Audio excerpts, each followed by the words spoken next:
دوستوں بلاول بھٹو زرداری، آصف علی زرداری اور بے نظیر بھٹو کی اولاد نرینہ یعنی کہ بیٹا۔ بلاول بھٹو زرداری کی پیدائش 1988 میں کراچی کے ایک نجی ہاسپٹل میں ہوئی۔ بے نظیر بھٹو بیٹے کی ولادت کے بعد شدید ترین خوشی کا اظہار کر رہی تھیں کیونکہ ان کی جو کلچر ہے اس میں بیٹے کی پیدائش رحمت اور برکت کا باعث ہوتی ہے۔ لیکن دوستوں بلاول بھٹو کی شخصیت رہی ہمیشہ متنازع۔ عورتوں کے ریلیشن شپ کے ساتھ ساتھ بلاول کی کنٹروورسی جاری رہی اور جاری ہے مردوں کے ناموں کے ساتھ۔ بلاول کی شخصیت ہمیشہ متنازع رہی اور بلاول بھٹو کے بارے میں ہنا ربانی کھر ہوں یا فاطمہ بھٹو، ان لوگوں کے کیا ذاتی خیالات ہیں یہ آج میں بتاؤں گی آپ کو اپنی ویڈیو میں۔ بلاول بھٹو کی پسندیدگی جتنی عورتوں میں ہے اتنی ہی مردوں میں بھی ہے۔ بلاول بھٹو کی تفریح تباہ کے وہ راز جو آج تک آپ کو نہیں معلوم وہ آج بتائے جائیں گے آپ کو اس ویڈیو میں۔ دوستوں اب ہم آتے ہیں اس ویڈیو کی تفصیل کی طرف۔ تفصیل ہے آصف علی زرداری کا چشم و چراغ بلاول بھٹو زرداری۔ جیسا کہ بلند روبدار نام سے تو ظاہر ہوتا ہے کہ ایک ایسی شخصیت ہے جو کہ نہایت بردبار ہوگی اور مردانہ وجاہت کا اعلیٰ ترین نمونہ ہوگی۔ لیکن دوستوں یہ کیا ہوا، بلاول بھٹو کی شخصیت اس سے قطعی مختلف ہے۔ بلاول بھٹو کو گلابوں کا شوق ہے، بلاول بھٹو کو خوشبوؤں کا شوق ہے، بلاول بھٹو کو عورتوں کے ساتھ ساتھ مردوں میں رہنے کا بھی شوق ہے۔ بے نظیر بھٹو جب وزیر اعظم کے عہدے پر تھیں تو بلاول بھٹو کی پسند بالکل الگ تھی۔ اس وقت بلاول بھٹو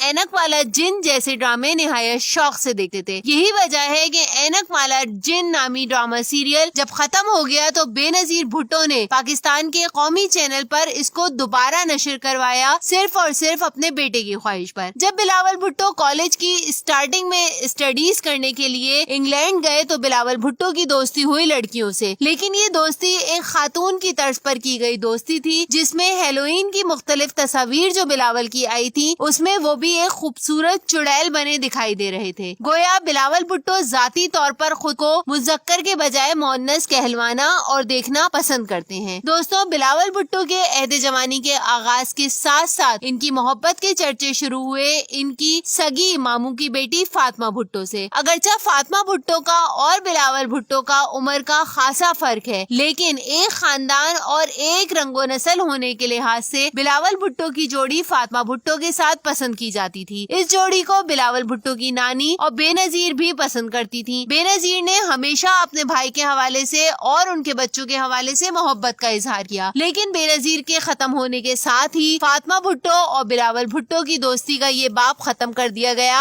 آصف علی زرداری کی سیاست کو چمکانے کے لیے، کیونکہ آصف علی زرداری پیپلز پارٹی کا کارڈ کھیلنا چاہ رہے تھے بلاول بھٹو کے ذریعے، اور اگر فاطمہ کو زیادہ انٹری دی جاتی تو یہ ہونے کا خدشہ تھا کہ بلاول بھٹو یا آصف علی زرداری کے ہاتھ سے بھٹو کارڈ چلا جاتا۔ دوستوں وہ کہتے ہیں نا کہ عہد جوانی شروع ہو تو محبت کی بھول بھلیاں شروع ہو ہی جاتی ہیں۔ بلاول بھٹو نے اپنی ماں کا غم غلط کرنے کے لیے سہارا لیا ہنا ربانی کھر کا، جو کہ پاکستان کی وزیر خارجہ اور امریکہ میں ایمبیسڈر کی حیثیت سے کام کر رہی تھی، آج بھی کر رہی ہیں۔ بلاول بھٹو اور ہنا کی محبت کے راز و نیاز کی خبریں جب آصف علی زرداری تک گئیں تو آصف علی زرداری نے ہنا کو وارن کیا اور امریکہ بھجوا دیا اور بلاول کو سیاست میں الجھا دیا۔ لیکن آج پی ڈی ایم کے اتفاق نے دو کبوتروں کو دوبارہ جوڑ دیا، دو روٹے ہوئے دل دوبارہ ایک ہو گئے، دو بچھڑے ہوئے یار آپس میں مل گئے، یعنی کہ ہنا ربانی کھر اور بلاول بھٹو ایک دوسرے سے ملنے جلنے لگے، ملاقاتیں کرنے لگے اور پرائیویٹ نجی تقریبات میں ایک ساتھ دکھائی دینے لگے امریکہ میں۔ کمنٹس میں اپنی رائے سے ضرور آگاہ کیجیے گا، مجھے آپ کی رائے کا انتظار رہے گا۔ تھینکس